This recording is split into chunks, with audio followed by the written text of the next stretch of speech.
directing Superman Legacy, and a couple of days later, James Gunn uh, confirmed it himself. So I'm not. I'm optimistic. I'm cautiously optimistic. I'm not getting the pitchforks just yet. Um, much like other people are.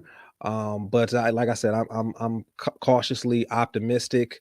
Um, for me personally, I have been a little bit critical of James Gunn in the past, but since this whole regime has changed over at DC, Warner Brothers and DC, and now we got a new new regime, new plan, and everything. I have chosen to be optimistic. Um, so far, I don't dislike what I'm hearing. The synopsis, is basically the same thing as Man of Steel. He's trying to reconcile his two heritages. His Kryptonian heritage and his heritage from Kansas. So he's just trying to reconcile that. So it's pretty much basically the same thing as Man of Steel so far. But there are no details as of yet, and it's going to release on James Gunn's dad's birthday, which he said was a coincidence. And from what he said about his what he said about that really made me feel good, especially concerning when he was hired, and the process that he went through when he was making this uh writing this story and everything. um he was hired well before the regime changed, and initially didn't want to direct. And he it sounds like he respects the character enough to at least want to get it right first before he takes it any further. And now he feels like he has it right. But like I said, I'm not overly ecstatic about it because we don't know quite enough about it yet. But I'm not running for the pitchforks just yet. So yeah, there's that. So let me know in the comments what you think. um I would love to hear you guys' live thoughts. This is part of the reason why I'm doing this live now, to get your live reactions, and I can interact with the chat and get to know the TCN audience a little bit more. Um, moving on, Batfleck says goodbye to the Batman. He had an interview with the Hollywood Reporter, which was quite a lengthy interview. They talked about his new production company with Matt Damon, his new projects on the way, such as Air, the Nike movie.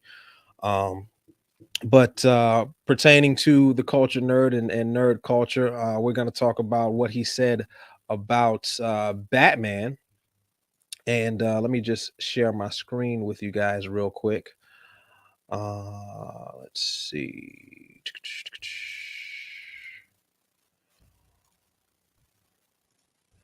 All right, we're gonna go all the way down to what he said about Justice League.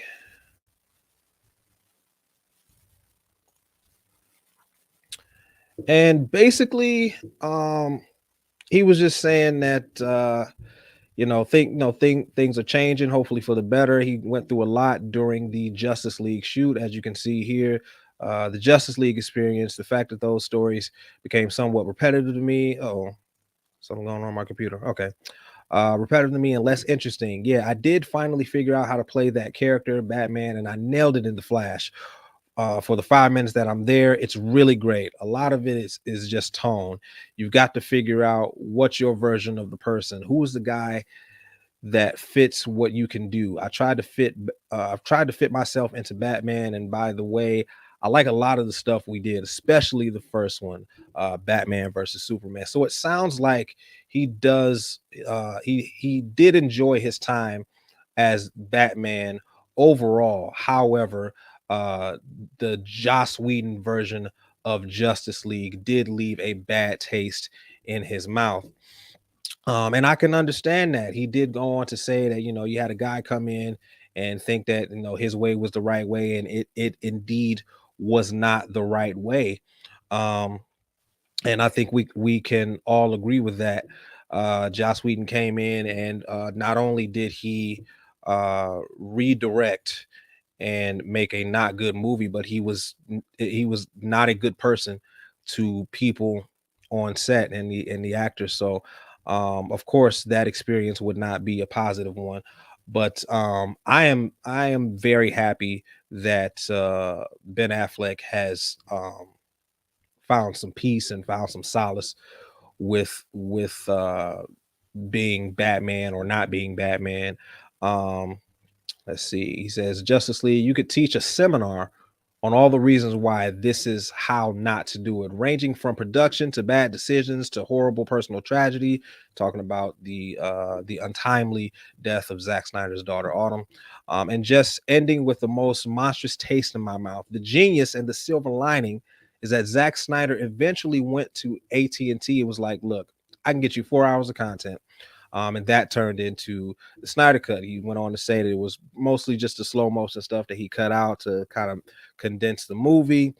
And then he went on to say, I think they're a union, Zach. I think we have to make a deal, but I went and did it. And now Zack Snyder's Justice League is my highest rated movie on IMDb. So it sounds like he does not regret his decision to become, I'm sorry, it sounds like he does not regret his decision to help Zack Snyder finish his original vision. However, with the things that go on in the superhero movie genre and how those things work, it was not for him. And even Matt Damon influenced him to say goodbye to the character and not attach himself to IPs. Which for Ben Affleck, I can understand that, and I'm very happy to see him return to the passion projects and things that he loves. Let me know what you think in the chat. I'd love to hear from you. Um, but yeah, personally, Ben Affleck is the best version of Batman that I've seen. Very comic book accurate. Not 100% accurate, but as far as all the Batman that we have gotten up until that point, up until him, he was the most comic book accurate Batman. Um, so he nailed the suit, he nailed the persona, he had a good balance of Bruce Wayne and the Dark Knight. Um, and I think Zack Snyder handled that character very well. So it is bittersweet, but again, this is not even the first time that he said goodbye to the character. So again, I am very happy that he's found solace and has finally decided to step away from the character on his own terms. That is the most important. Um, Zack Snyder announces SNYDERCON. Earlier last week, he teased some pictures, some pictures of Batman. Before that, he actually teased a little short promo video with uh Darkseid, the voice of Darkseid, Ray Porter. And many people thought that it might be an announcement for uh uh the Snyderverse continuing. Um, However, that is not the case. We got Hunter Iggy in the chat saying, "What's up? What's going on, man? Good to have you. Welcome to TCN Rundown Live." But getting back to SnyderCon, yeah, many people thought that he was going to announce the Snyderverse continuing, which we are not 100% sure that he is or isn't, but it's looking not likely. He had the hashtag full circle, meaning it started with a movement and support for suicide awareness, and that is where this journey is going to end. He went on to tease some more pictures of Batman and Superman and Wonder Woman with various quotes. Um, and he went on to give details about what is going to happen at SnyderCon. So basically, on April 28th, 29th, and 30th, he is going to screen Man of Steel BVS and Zack Snyder's Justice League in Pasadena, California. More details will be coming soon, but let me know what you guys think. Have you heard that the Snyder called an attack? Nah, I don't know about that. Let's see. Next on the list, unfortunately, we got some sad news tonight. That is, Lance Reddick has passed away. He's best known for John Wick, The Wire, and voicing a character in Destiny. He was 60, and reports say that he passed away from natural causes. Let me see if I can find it. Yeah. Unfortunately, not much else is known about his untimely passing, but since his passing on the 17th, um, Keanu Reeves, Halle Berry, various other actors have paid tribute to the actor, the beloved actor, and he will truly be missed. Um, so yeah, unfortunately, Lance Reddick has passed away, but I do believe he's in John Wick Chapter 4, so we will be able to see him one last time to say our goodbyes. And lastly, we have the Little Mermaid debuts its first trailer. Now, I did watch this trailer. I wasn't wowed by it. I did like the look of like the underwater look. I wasn't necessarily wowed by the trailer. These live action Disney movies don't necessarily uh don't necessarily do it for me. They don't really scratch that itch.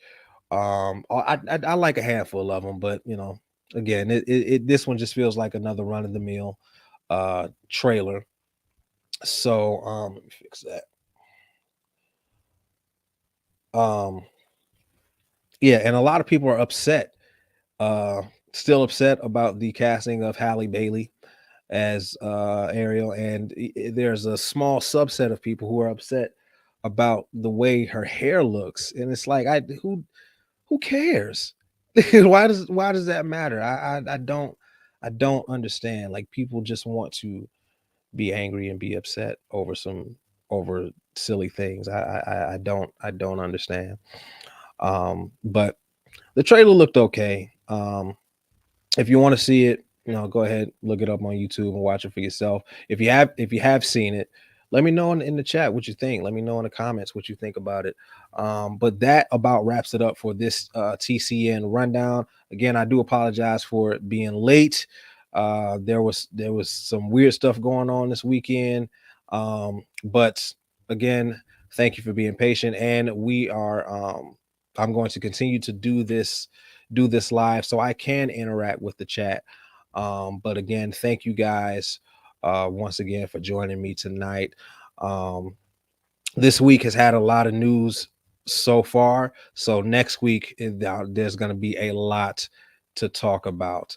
It won't be on Tuesdays. I only did it on Tuesday because there was a lot going on over the past couple of days, but it will likely be every Sunday at 8 o'clock. So be there this Sunday at 8 o'clock for the next episode of TCN Rundown Live. But once again, thank you guys for joining me tonight. But as always, stay nerdy, my friends.